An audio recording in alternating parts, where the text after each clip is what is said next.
one. I'll watch it side by side on here too. All Hello, right. everyone, and welcome back. Hello, Chris. Hello, Lorcan. How are you? Good. How are you? I'm doing pretty well. Doing We pretty well. A lot awesome. better now that I'm doing this podcast, talking about raising vibration, Oh yeah, Yeah. that was an exciting topic. I'm glad we're doing that today. Yeah. That's very cool. Let's see. What is this? Oh, that's the comments. Okay. Sorry, just getting refamiliar with my screen, guys. I feel like I got to get refamiliar every time. Ooh, new feature. New thing, right? Hey, I discovered on Susie's the other day that we can highlight chats at the same time. So it's Oh. become like a battle, right? So like one of us doesn't realize the other one's, I mean, you and I'll end up doing this too. But we add comments and we don't realize we're like fighting over adding the same comment or we're putting different comments. And sometimes it kind of becomes a bit of a joke. Right. So Isn't it all though? Isn't it all? yes, it is. So I'm also I noticed that in several of our broadcasts, I always do something weird in the beginning. And if you go back and watch them, Okay. it's hilarious. I say something that makes sense to me, and I'm telling this to the audience because I'm about to do it again. I say something that makes total sense to me. I kind of, say it halfway. You smile and agree, and I can tell you're like, "What the hell is she talking about?" And then I look back on the video, and I'm like, "What was I doing?" No one has any idea what I'm doing but me. It looks like I'm just like making no sense. So I'm Oh, going to do it again, everyone. I turn on and watch it on our YouTube channel while we are live. okay. If you watch the other two videos, that is not how I say it. It looks like I'm totally whacked out and like just making stuff up. But what I mean is, I always log on here and I watch this live. So, anyway, and Chris, it is your job. If I start talking about weird stuff, you have no idea what the audience has no idea what I'm talking about. Call me out. Be like, I do, but what you say makes sense to me, so I'm just like, oh, yeah. doesn't it? Okay. Okay. There are a few times I watched the replay and I watched your face and I'm like, I am the only one that knows what I was talking about. And honestly, I don't even know now watching what I was talking about. So, okay. Yeah. All right. But we should have a disclaimer, this is our opinion or based on where we are in this moment. It Absolutely. might change after we watch the show. Oh, welcome everyone. I did not share this as far and widely as I should have yesterday. So hopefully we will have a wonderful audience today and people that show up. Don't forget, I want to put a reminder on there. It's in the banner, but if you want to comment today and you want us to see your comments and you're watching on YouTube, you need to make sure that you're subscribed because you can only comment if you're subscribed to our channel. If you're on Facebook, you want us to see who you are other than Facebook user. Please make sure that you log in through StreamYard, which is free. And then we can see you wherever you are on Facebook. So that way we can answer your questions and comments. We are going to talk about raising frequencies today. So you want to kick us off, Chris, since you laid out the title for us? I love it. I'm all about that. Well, I mean, there's all these teachings of all these different modalities and ways to heal ourselves mentally, emotionally, physically, sexually, financially, relationally, all those things. And when we really boil it down, for me, it's all a form of energy. It's all a frequency. It has its ebbs and flows, and it has its things. And when we're present, in the now moment, we can realize, hey, I'm in a funk right now. And what is it what's going on, mentally or emotionally, or what's going on in my circumstances, and then be able to use our awareness to shift that into, a learning lesson, into gratitude, into, I mean, one of the things that I've learned through, my own journey of going through struggle and strife and depression and suicidal things and all those things, is when I learned to be grateful of going through those challenges. I had a higher capacity to hold both polarities, of, well, here's what happened, but this is what we can do about it so we can get a better outcome than where we currently are. And there's a lot of different ways to do it, and I don't think there's a right or wrong way, because the only way you're going to know if it works or not is if you go through the experience of it. And, we were talking at the beginning of the show, I've been very fortunate over the last few weeks to go through a lot of different ceremonies of a lot of different types and some initiations and things like that. And, and it's done both. It's brought up a lot of positive, feelings and, a lot of good vibes, if you will. And then, when they're over, it's kind of like you settle back down, and it's how do you carry the ceremonies through everyday life? How do we honor, each other and the circumstances that everybody's going through, realizing that we're all an interconnected family, whether it's, energetically or, relationally in the physical now. If somebody's having a bad day or a challenging day, you don't want to keep dumping on them, but if you could open some safe space for them and, allow them to share what's going on with them and allowing them to find some perspective for them to move through that with appreciation, gratitude, acknowledgement, those types of things, we're ultimately raising our vibration. And, I think in relationships, a healthy quality relationship, whatever kind it is, whether it's an intimate one or a friendship or a professional one or whatever, those are so important. One of the things that you shared with me at the beginning of the show is, well, you don't need all that stuff. And I'm like, internally, I know that, but in some of my relationships and some of my, people that I walk with or whatever, they have these other opinions.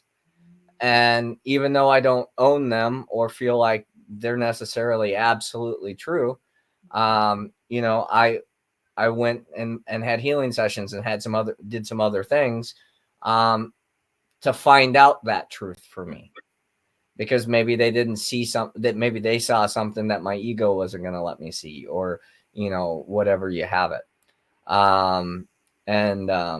So I think it's important in our friendships and our relationships that we do hold safe space and positive space for someone to be where they're all, to meet them where they're at, to accept them as they are, because then they'll transmute whatever they're going through pretty much automatically. What are your thoughts, feelings on that, Larkin? Well, wow. Everything is energy. Absolutely. Mm-hmm. I mean, without a doubt, everything is energy. All energy has a frequency. Energy cannot be created nor destroyed. It can only transform. And all energy is conscious. So, that part is, absolutely, that's just universal, guys. I think that's something important to keep in mind. Where I'd like to tap in here is that one of the things you said was, when I ask you what, you don't need all that stuff, and you're going, yeah, but other people have other opinions. So let's talk about that for a minute. Mm-hmm. Let's talk about opinions and beliefs versus knowing. Now, from the human perspective, if you tell me other people have other opinions, and that's just my opinion, That's basing things on beliefs. If I step up to you and I say, but Chris, yeah, but there's a difference between belief and opinions and knowing. And what I'm telling you is what I know. To everyone listening, it just sounds like I'm being very egotistical. I think I know better than everyone else. I'm using the term knowing because I know, but you just have a belief. And the truth is there's no way around that for the mind. Even people who walked with Jesus, who walked with Gandhi, who walked with Buddha, who walked with a Maharishi, it doesn't matter who you are speaking to. You only perceive at your level of consciousness. So Jesus or Buddha could show up. I'm not saying I'm Jesus or Buddha. Jesus or Buddha could show up at your door tomorrow and give you advice.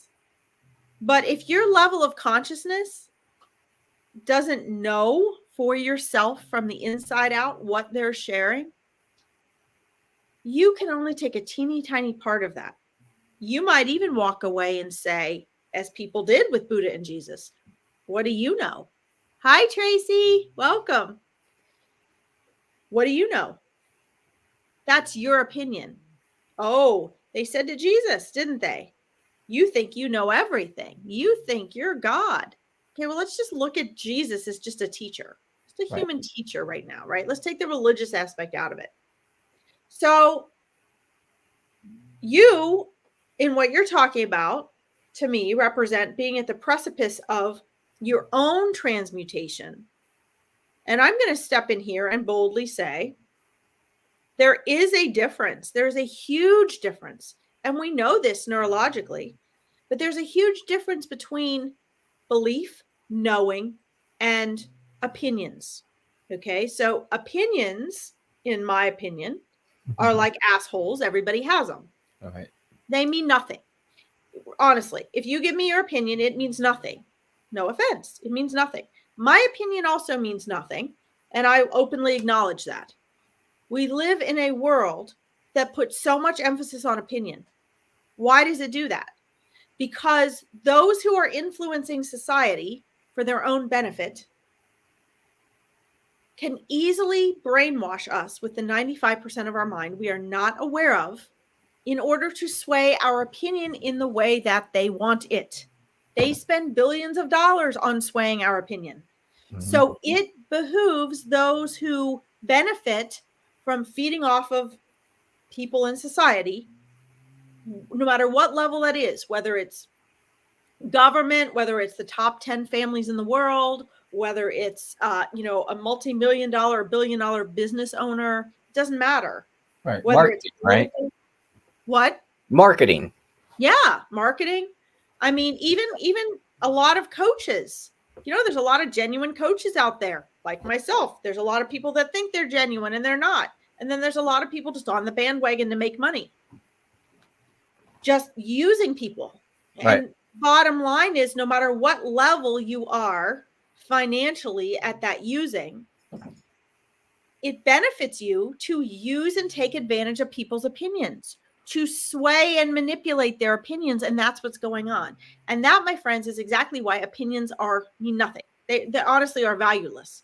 And unfortunately, we're in a society where people kill themselves over the lack of ability to make a choice or a decision because they are afraid of other people's opinions, or they lose relationships, or they lose jobs, or they don't take on potential. They don't live their best life, or they're dishonest, or they're passive aggressive, or they're depressed because other people's opinions are such a concern to them. Right. And they make their choices based off of other people's opinions. There's a lot of pressure there, guys. That's the way our brain is made for survival. Right. And it's made that way because if 10,000 years ago you went against the opinion of the clan, you could be killed.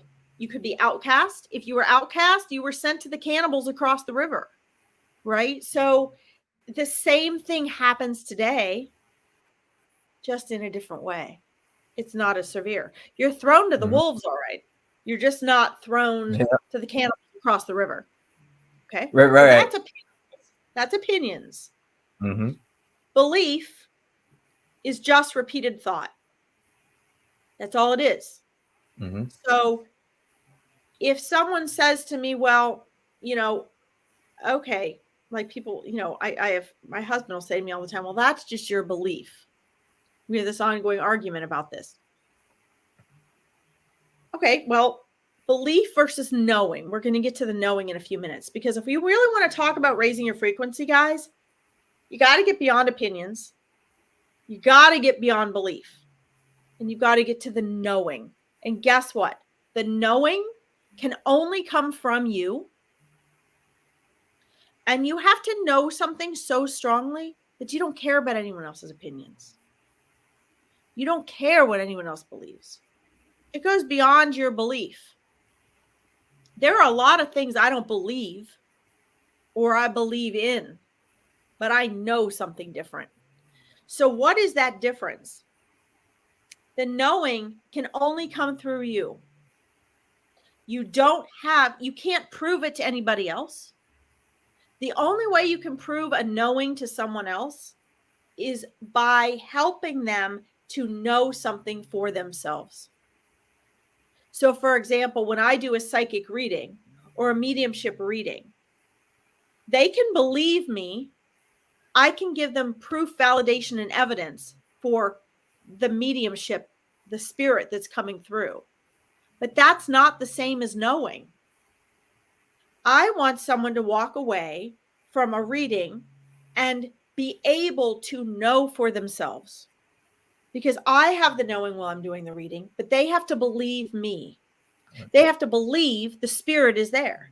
They have to believe in the validation that's going through, right? It's a repeated thought of, oh, okay. Oh, yeah, grandma did have that little box. Oh, yeah, I was there. But isn't it 1,000% better when you know for yourself? So if that person leaves with a connection and they start to become sensitive enough that they can see and sense for themselves physically, that soul, that's knowing. And you know what? Then they call their sister, their neighbor, their friend, their coworker, and they're like, hey, my grandmother visited me last night in the astral plane. And that person's going to be like, I don't really believe in that. And then guess what? That person I did a reading for that was just in the plane of believing now has a knowing that they cannot deny. Right. Now, this doesn't just have to be through readings, guys. My point is that you have to be at a place of knowing. And when you know who you are, like, the same thing goes for who we know we are. So, what's an opinion of who you are? We'll use Chris as an example, audience, and then I'll use myself as an example. What's an opinion of who you are, Chris? That I'm a nice guy. Okay. So that's people's opinions. Right. Some of us might have different opinions about that. Yep. Depends on the day. Yep. Right? Depends on the day, the circumstances, how we know you, what our relationship is with you, if we pissed you off or not. Right. I'm working on that, making you always wait for me. Right? Yeah. You haven't got there yet, right? Right. I haven't got there yet. I got a deep well. But our opinions, so we form our opinions about ourselves based on others as well. Mm-hmm. Our parents might have said you were always a patient child, or you were always an insistent child. Well, we grew up with that. I mean, I'm an Aries, even though most of my chart is not. Most of my chart is water and air. But I grew up with a mom who had a best friend who did ancient astrology, real astrology, not fad astrology. And they were always talking about, and they both had Aries husbands and Aries kids. So guess what happened whenever Mom and Aunt Jackie were aggravated with their family? It all came down to their Aries. Right. So I grew up with an anti-Aries complex. So because of those opinions, it took me a long time to be okay with the fact that I was an Aries. Okay? Because it rubbed off on me. Why did it rub off on me? The next level is belief. A belief that all Aries are impatient, all Aries are impetuous, all Aries have to be the center of attention, all Aries. None of that was true. I had a whole freaking chart and a personality to go with it. But that was a set of beliefs that I heard over and over and over and over and over and over and over that became my belief. Was it true? Belief does not make something true. An opinion does not make something true. A knowing does not make something true. But a knowing is of a truth. So if you are living your life based off opinions of others, hi, Chrissy, welcome. Hey, Suzanne, welcome. If you're living your life based off of people's opinions, how high or low do you think your frequency is? You know, the honest truth is it depends on the vibration of the opinion.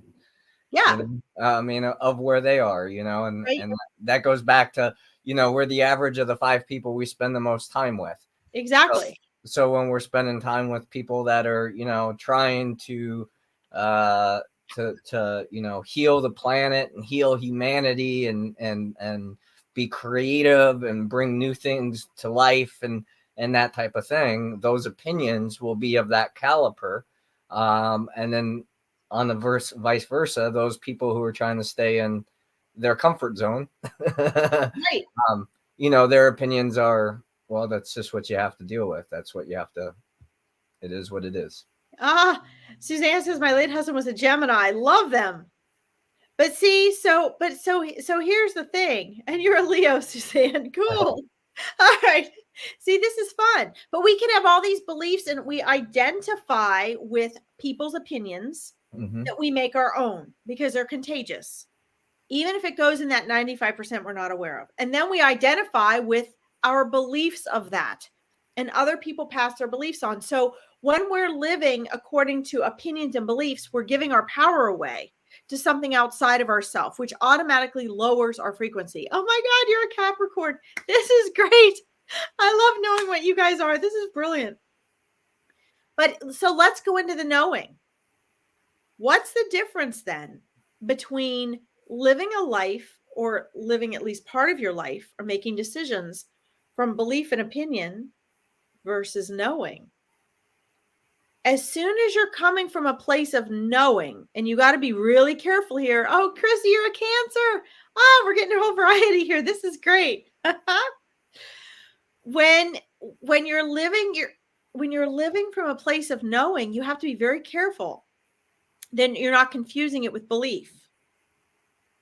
Because people will say, oh, I know. But if it's a belief, that's your ego.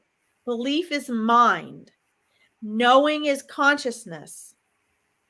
And knowing goes beyond that realm of where you can prove it to somebody else. So everybody can say, wow, you know, you're really you're really a crappy person. And you can know better, or that can be your belief and opinion.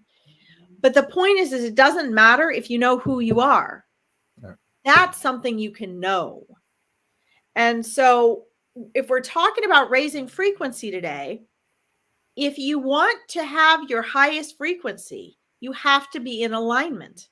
If you want to be in alignment, you have to know who you are. The more you know who you are, the more in alignment you are.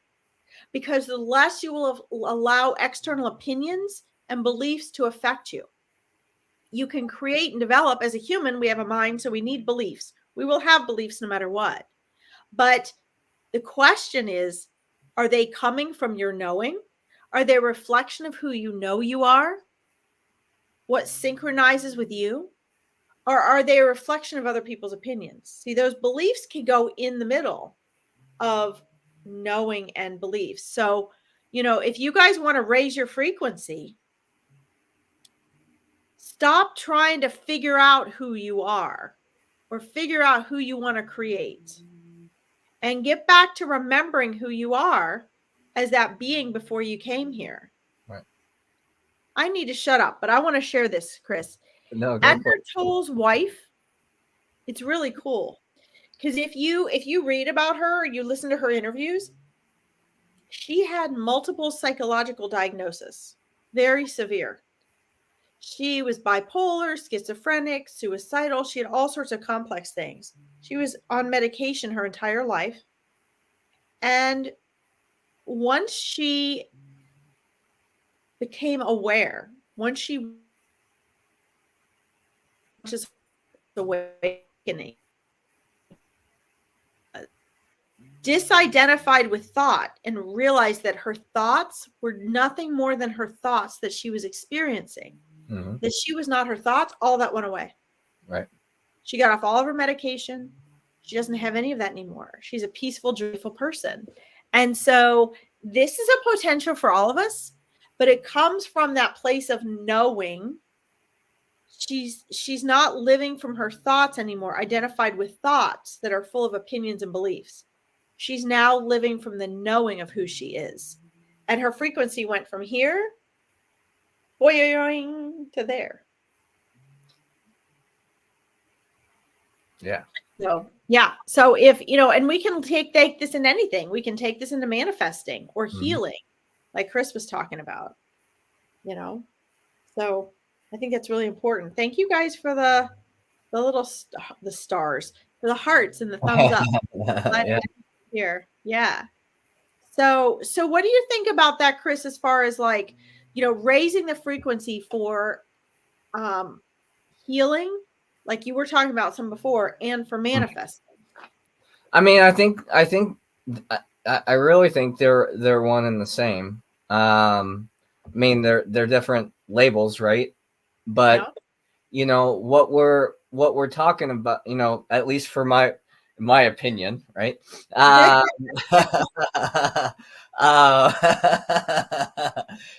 Is we're trying to get to this state of acceptance. We're trying to create something to where we at least for me, like trying to manifest my dream business or my dream life, is for me, the knowing is that I'm already where I need to be. And that belief is allowing me to move forward beyond the now, which gives me actions and things like that. And healing would be the same thing, right? Like right now I might have an ailment. Maybe I'm feeling a little under the weather. We'll use physical and not so much the mental, emotional. Having that feeling, that knowing that, that's there, and then being able to go do something about it, take some supplements, go get some fresh air, do an herbal concoction, whatever it is that we need to feel better or think better or to experience better. Yeah, I think something you said there is very pertinent. And for those of you who don't know, I have been a transformational and manifestation coach for over 15 years. And interestingly enough, one of the things that comes about is now I'm at this very difficult point in teaching people in manifesting, because what I've discovered is, on a whole deeper level of true and authentic manifesting, what I've been taught, what I've been teaching, and what worked isn't even really what we want. And I don't even know how to say that to you guys. I'm just like spitting it out.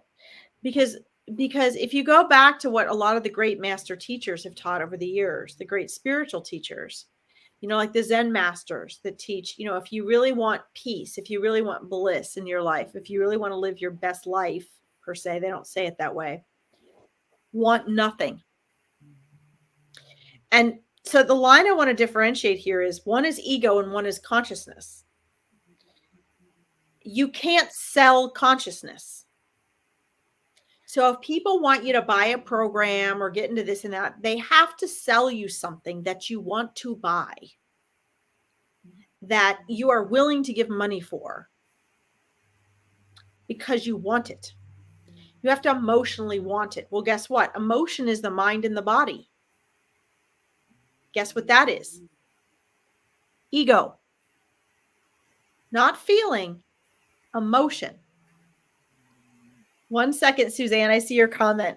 I'm going to let this thought flow through and then I'll get to your comment. So what Chris was saying was just so pertinent. And it was really about being satisfied with where you are.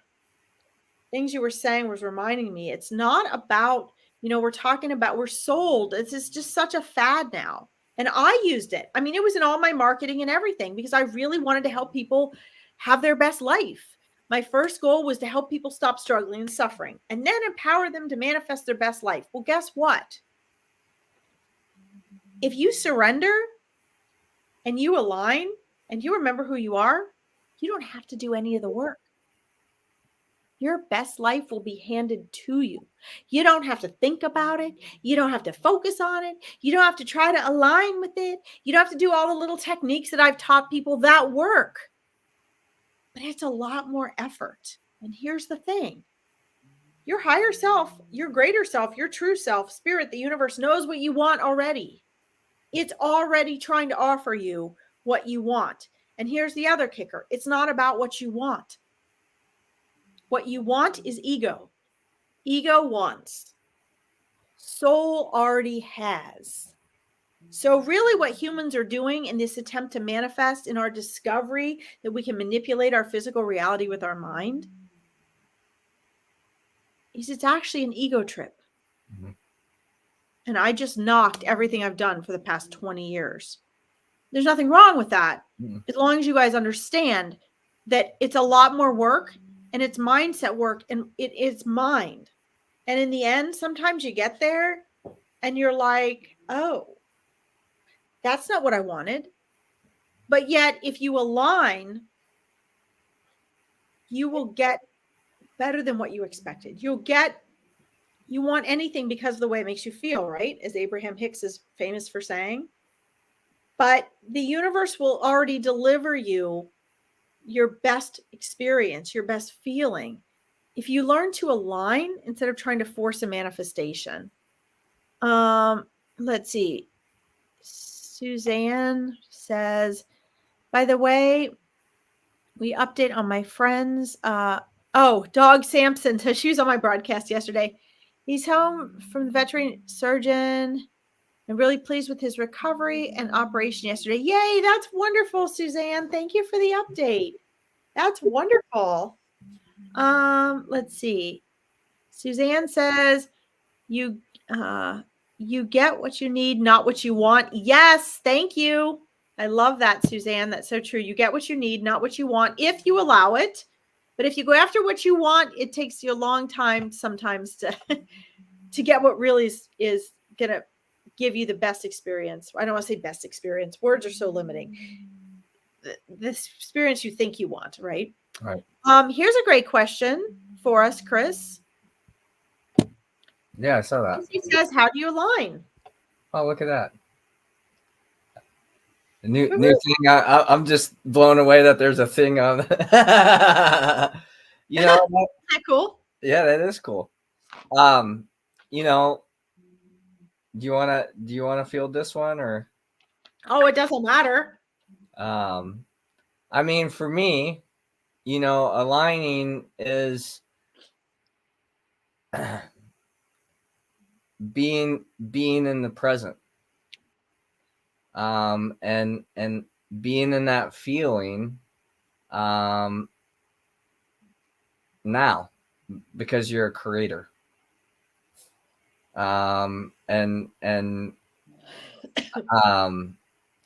It's God, words are so limiting. They really are. I mean, one of the things that my clients experience, after an energy healing session is how much they've shifted, how much energy has shifted, how lighter they feel, how different they feel. And I don't know how it works. I mean, I would never sell anybody like I don't know how. It just does. And that's the knowing, right? Like it's something in the energetic exchange between the intentionality and putting the effort in. And it happens. It happens for you, or a lot of people say it happens to us. When we can shift to it happens for us, we learn that everything that's given to us is a gift to get us to that highest alignment. There's a saying, memes going around right now that I really, because I've had so much experience, challenging experiences in my life. They say, you want somebody that's experienced grief in in your life, because they know how to go through things without losing themselves. So I think those are gifts. So I think we're always aligned, and the only way we get out of alignment is when we allow the beliefs and opinions of our ego or other people to tell us that we're not exactly where we need to be or who we need to be to live the life that we want to be experiencing. So I'm going to read this from Suzanne, and then I'm going to add to what you said, because I think that's brilliant, Chris. Suzanne says, my late mom always said, what is for you won't go by you. Yeah, I totally agree with that. So,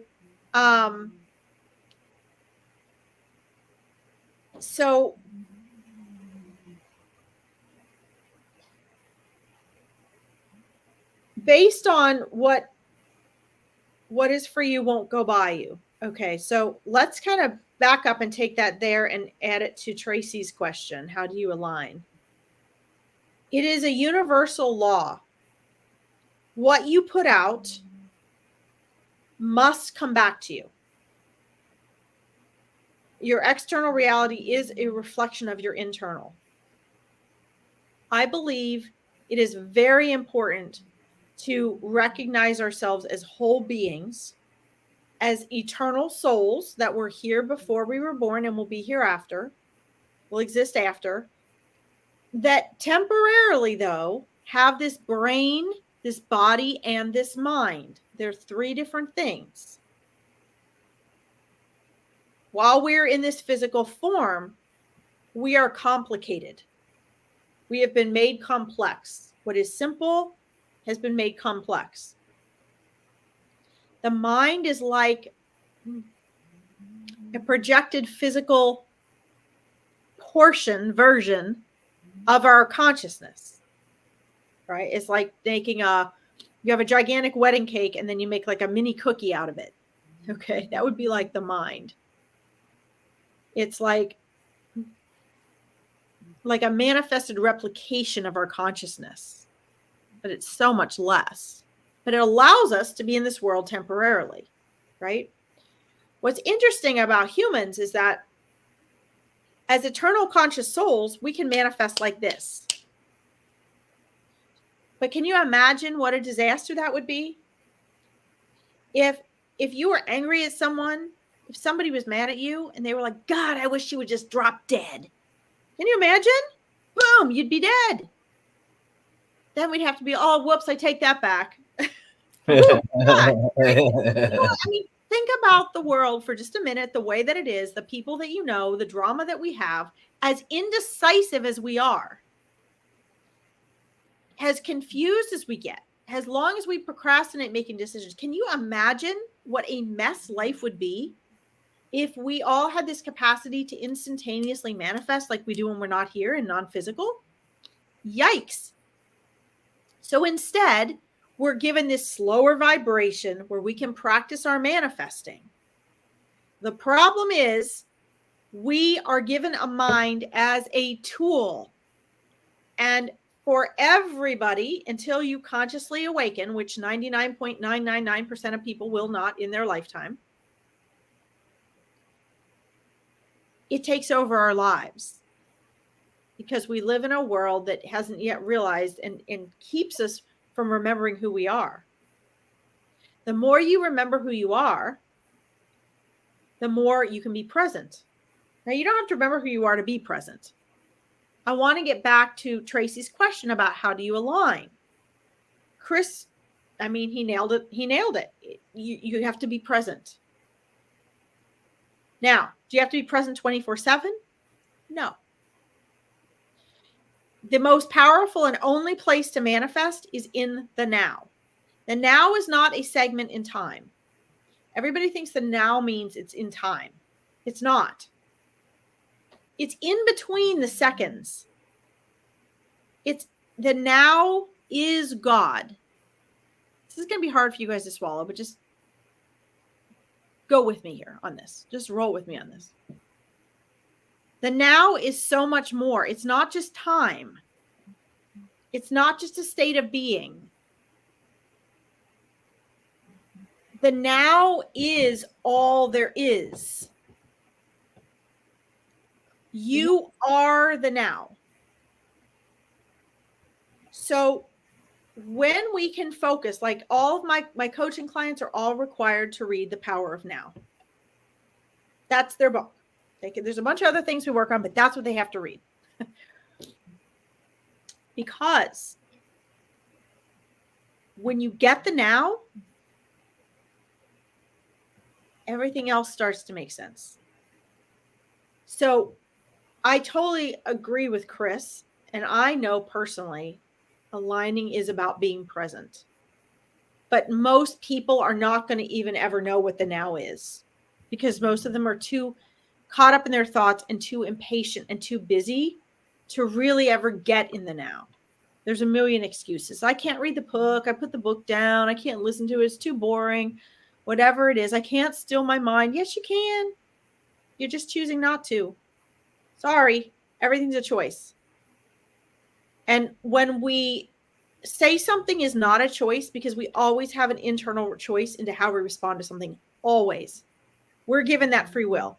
And believe me, I've been there. It doesn't matter if you can't see a way out. It doesn't matter if you feel stuck. You always have a choice. And you are making a choice at every moment. So even if you say, oh, I got to wait, I can't make this decision. That's a choice. If you're putting off making a decision, that's a decision. You're giving your power away to external circumstances, or you're waiting for someone or something to force you into a decision. And you know what comes from that? I know from doing this myself. Misery, struggle, suffering. When you learn to step into your power, that's how my Powerful Choices name came about. When you learn to step in your power, everything changes. Now, Tracy says, where can I read this book? So you can listen to it online for free on YouTube. You can find it on YouTube for free. You can get it. It's not too expensive now. You can order it on Amazon. He has a, probably the least expensive one is just to get the soft cover, regular Power of Now book. And the thing about the Power of Now is he's talking to your consciousness. That book was written from consciousness to consciousness. So he's written it in little segments. You might just read one page a day and let it sink in. Okay? You're welcome. There's a workbook that goes along with that too. There is. Just make sure you don't just get the workbook. Do you have that workbook? Mm-hmm. Whatever you can do to stay focused on it, I tell my clients to read a little of it each day. Now, I want to share this with you guys. So about, oh my God, 25 years ago, maybe 22 years ago, Easter was coming around.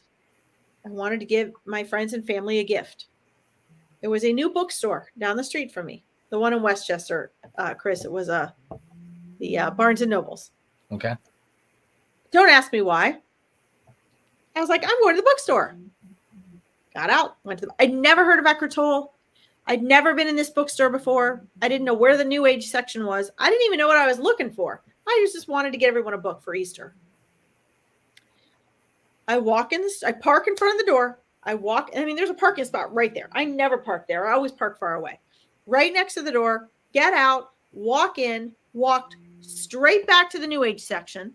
I had no idea where it was. I was just like, why am I walking back here? I walk over to a particular shelf in the New Age section. I knelt down, and on the bottom shelf were like 15 Power of Now books. I bought all of them. I didn't know what I was buying. Why would I buy that many books that I didn't know? My soul knew. I saw the name of the book. It resonated with me. It was somehow I knew it was the validation that I needed. It was the piece to my puzzle that I needed. And I spent the next 17 years, I still do. I have read that book every single day, every single year, nonstop since I bought it. Why?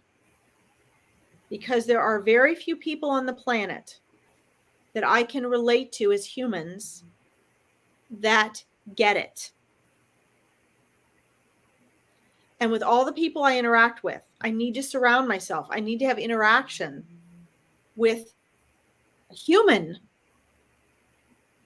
that gets it. And someone I could really look up to and learn from and constantly have to get it. Now the book is like it's alive because every time you read it, you get more out of it.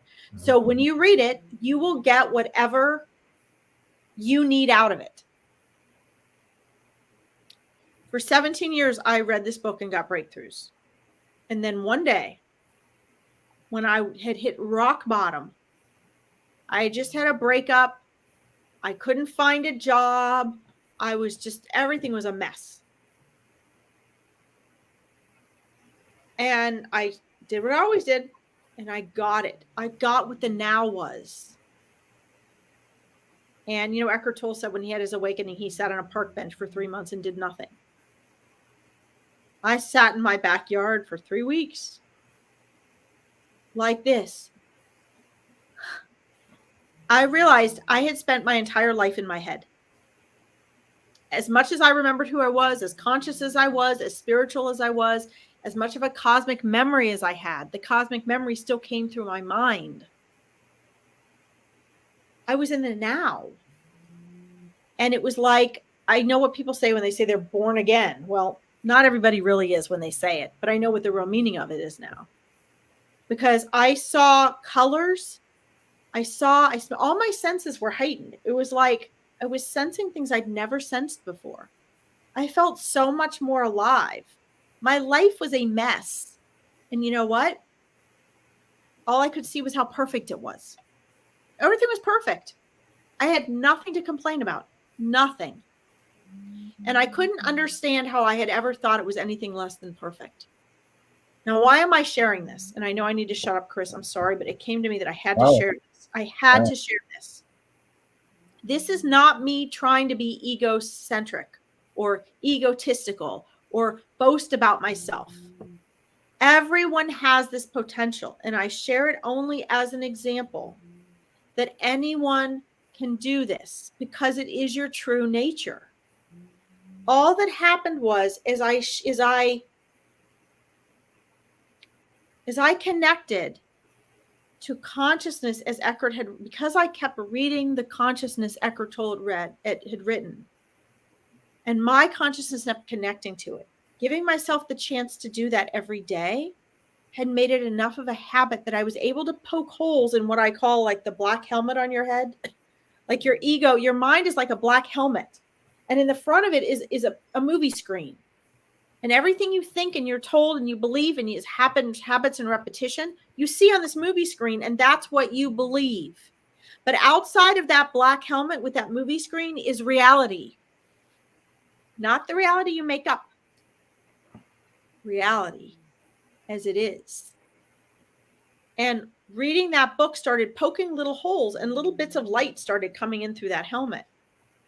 And when I got it, it was like the whole helmet was taken off. Now, did I stay in bliss? No, you don't ever stay in bliss the whole time you're in life. No, it would be great though, right? We're trying to get back there. Yeah. But I knew what it was. Right. And so as I got sucked back into life, now I can be present. And I didn't know at the time that being present was being in the now, but it is. It's like what true meditation is. It's being conscious while you're awake. Being the consciousness that you were before you were born and will be after while you are actually awake. And so, I first did it by trying to get in between the seconds. Like I was looking for the now in between the seconds. But the truth is if you can just stop thinking for just 2 seconds, even 1 second, you're there. Because what pulls you out of the now? Past and future. It doesn't actually exist. So here's how you know the difference. And this is how you align. If you are, ask yourself as you go through the day, am I in the future? Am I in the past? If you're nervous and have anxiety and anticipation and worry and stress, you're not in the present. You're in the future. If you have regret and depression and sadness and anger, you're in the past. If you're projecting your past into the future, that's even worse, which is what we do. So when you are truly at peace, you're in the now. And most people are always, your ego always wants to keep you in the future and the past because it can control you by making you worry, by making you depressed, by telling you you can't. When you're in the now, you're free. So what is the best thing you could ever do? Learn to be in the now. That means learn to be silent, learn to be still. Learn that your thoughts are just thoughts, nothing else. Yep. And whenever you have a thought, you're in the future or the past. So I know that's a lot for one sitting, but that is how you align. When you align in the now and you toss out, oh, what if I had my own business? What if I could live every day being joyful and doing what I love and I'm passionate about? You don't have to say that once. What if? Then stop thinking about it. But the last thing I'm going to say here is it's practice. Mm-hmm. Practice, practice, practice, practice. Keep in mind, it was 17 years. I read that book every single day. I took notes. I made index cards. I got myself into that way of conceptualizing so that I could conceptualize beyond thought. So for each of you, that would be a different journey. Mm. But the book and getting in the now can help you no matter what level you are in. And I should give the rest of the show to Chris. Well, too long. And in 15 minutes, I do have to get off because I got to take. No, we're about wrapped up anyway. But I think that's also, one of the components, or at least from my experience and, talking to other people that go on plant ceremony journeys, it opens the window to the possibility, and it goes beyond thought because there's things that happen that your rational mind can't process. So it opens you up in ways to know that there's different timelines and different frequencies and different things. And we as energetic beings of, yes, physical form, but energetically before the physical, before the dense form, we're a higher frequency. And so, like, as you were saying, Larkin, the what if? Well, what if I opened up a business? Well, that what if will be possible when you follow that path, and put action behind it, put energy into it, put effort into it, whatever it is.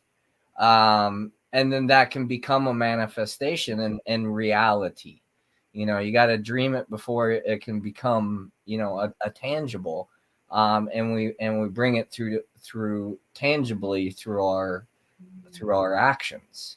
I don't know anyone that was, not wanting to be an entrepreneur and someone just says, here's this business that I've already got up and going, rock and roll, and just run it.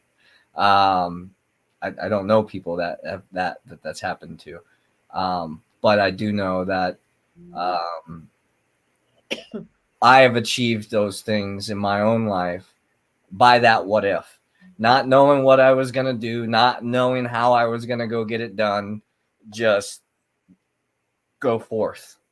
And, maybe it's read a book or maybe it's go talk to some people, whatever. But it comes into manifestation through intention, and that's any spiritual ceremony. The most important thing in any energy healing or anything else that we can do is the intentionality of why we're doing what we're doing. And leaving it at that. Sorry, I'm blocking a spam person here. Oh, cool. Love how we get those. I had a bunch of them on my one from yesterday too.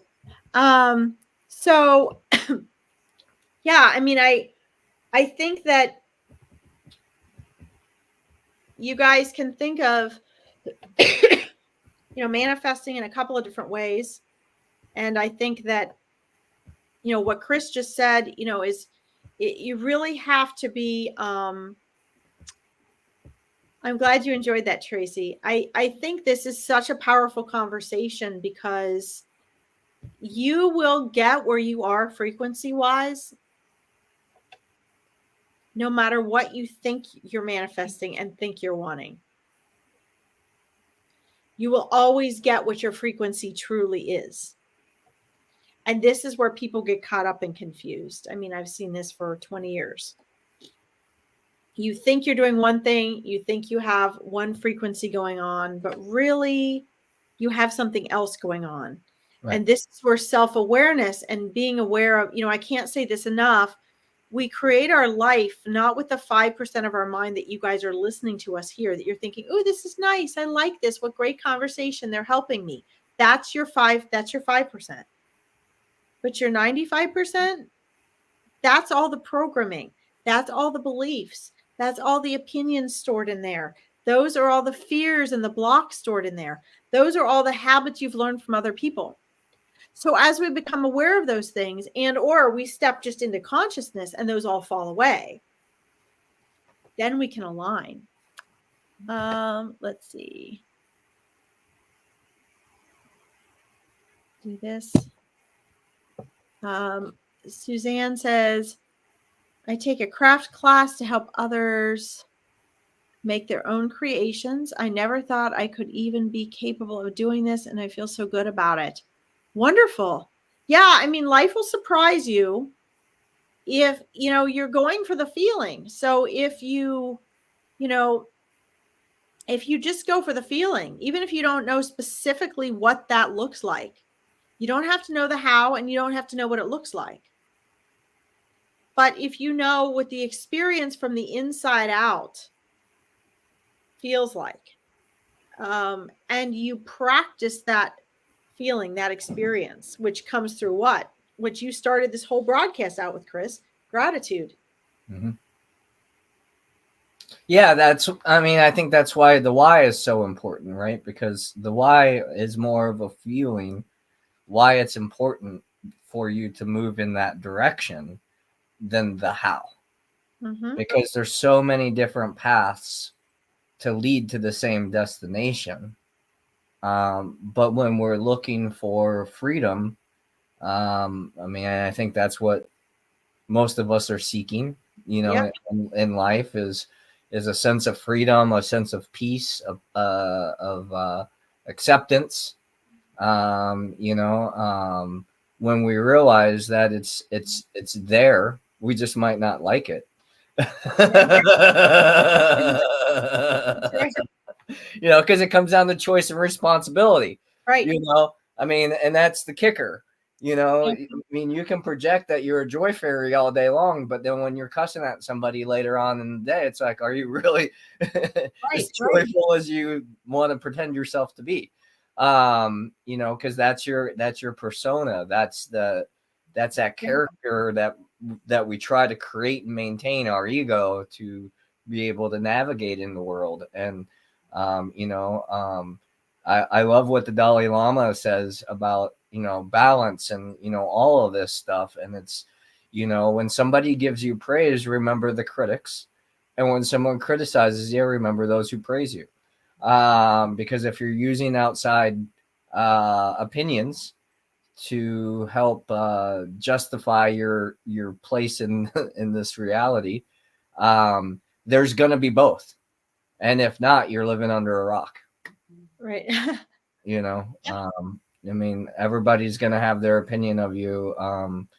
You know, I mean, yesterday I helped somebody out with something. You know, I jumped in dumpster looking, someone's purse got thrown away, and I jumped in a dumpster to look at it, and everybody couldn't believe that I would do that. And I'm like, but if that was you, wouldn't you want someone to do that? You know, well, yeah, but well, okay. Like no one else was volunteering, so here I go, you know, like whatever. You know, and it was what it was, you know. Unfortunately, we weren't able to find the purse, but you know, she was able to find acceptance that it was gone. You know, if no one was willing to jump in the dumpster and go through, you know, the stuff, you know, she would have still been in this incomplete place of it's in the dumpster. Did But she get in the dumpster? no. Ah, interesting. Yeah. And that came later, right? But you know, and truthfully, she didn't probably even have time to process it, because she she asked me and some things, and before I even talked about it, I was in the dumpster, because that's just how that's how I operate. You are, Chris. It's like, oh, I can help. Woo! You know, like you know, sure, you know. And you know, one of the guys was giving me, you know, credit, and was like, you know, you're way better than me. And I was like, no, actually, you gave me gloves, so thank you for that. You know, because you know, I didn't even think about it. Was just like, hey, somebody's in need, somebody's in help, I can help. This is how I can help. So I just went into action mode. And you know, and then, you know, as I started opening up trash bags, I'm like, man, this is disgusting. Oh, God. You know, like, and he's like, can I get you some gloves? I'm like, that would be lovely, thank you so much. You know, and you know, and that's a community thing. You know, that's what we're, you know, to me, that as human beings, that's what we're here to do. Is to help each other along. We're here to serve. Right. And I know I have to get off in 3 minutes, but I think that is important, because we've talked about community on this broadcast. We've talked about raising our frequency today. Such a great topic. And we're going to be talking about gratitude too, guys, because these are all key components in really what it takes to really manifest. And you're right, Chris, like really, we're here to serve. We're not here to be served. What you give out reverberates within you. And Tracy says, thank you both for this evening. You're so welcome. Suzanne says the small group of people in the class, okay, help their confidence and open up to capabilities. Yeah, absolutely. And that's also another example of community. Absolutely. When we have these small groups, I mean, that's why I do masterminds. The small groups where people can build trust. They have things in common. And this is really important because, you know, one of the things that one of my favorite martial arts masters ever, Marehi Yushaba, the founder of Aikido, said is, when you bow to the universe, it bows back to you. If you do that, some people have religious aversions to that. But when you do that, like in Aikido, out of respect, we would bow to each other, bow to the universe. I always do that as a way of being humble and surrendering. And every time I do it, I feel that reverberate, that sense of reverence that arises within me is so profound. And that ties in with the community, being here to serve others, whether that be plants and animals or an environment or another person. We are here to honor and to serve. And when we do that, it always comes back to us in ways we cannot imagine. We build up grace, a lot of good karma, but we also build profound quantities of grace that are bestowed upon us when we do that. So you got a lot of it coming at you there, Chris. Well, Uh, yeah. Anyway, I think we need to shut down for today because I actually have to Yeah. run my husband across town. He doesn't have a car this afternoon, but I want to thank you all for tuning in with us. Suzanne and Chrissy and Tracy. And is there anybody else I missed on here? It was amazing having you guys on here. Thank you. We're Thanks. on. That was I'm fun. sorry. No, it's great having comments. That's fun. Yeah, it was so fun. Yeah. And I mean, this is new. This is a brand new broadcast. So, you guys can, like our YouTube page if you like. We're really combining very down to earth practical conversation with energetic spiritual healing and conversation on here. And this is brand new. And like and invite your friends, and we're going to have new neat topics next week.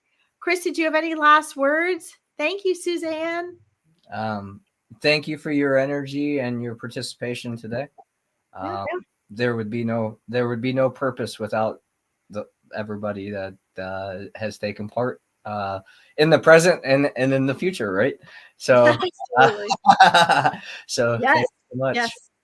Yeah, let us know, guys. Let us know if you get the power of now and try this alignment thing for your manifesting. Remember, it takes practice. It's not going to be overnight, but it will definitely pay off and has the power to really transform your life. And Chris, thank you as always. You're amazing. And I would just go to top that if you get the audio book, you play it at night when you're sleeping and allow it to rewire your subconscious. Serenade. Yeah, that's a great idea. So, that's one way to get out of the egoic thought trap. Just absolutely let it play, and it will marinate. Let it play, and it will show you the way. Yeah.